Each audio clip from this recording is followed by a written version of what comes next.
In 2009, 2010, I represented a 16-year-old girl charged with murder, and you may have seen that the story of the murder was then translated in a, I think it was a BBC drama called My Murder. Right. Oh, okay, so I represented the young girl in that, and then I came away from the situation, not at the end of the trial, but part way through, and then I started to get to know her, and she reminded me of the blind spots that I had had when I was younger, because there were questions that I asked her, that I needed to ask her about the situation and how things had evolved and why she had been in a particular situation, and she couldn't answer with anything but sometimes a shrug, I don't know, whatever, that sort of thing.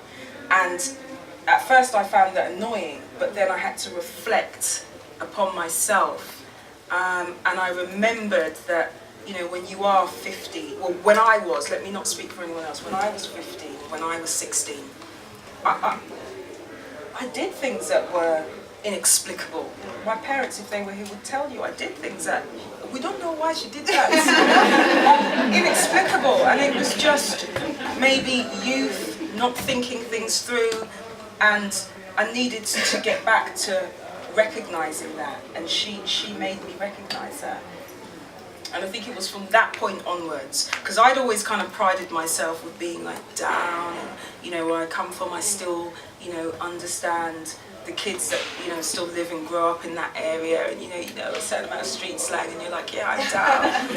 But I realised through that case that actually I may have had a bit of a disconnect going on, and I don't know what it was. It may be because of age, it may be because you go on and you have so many other experiences that you forget about when you were that inner city 15, 16-year-old, just having blind spots, just making decisions on air, on whim, decisions that you then have to stand by. But if somebody asks you, why did you do that?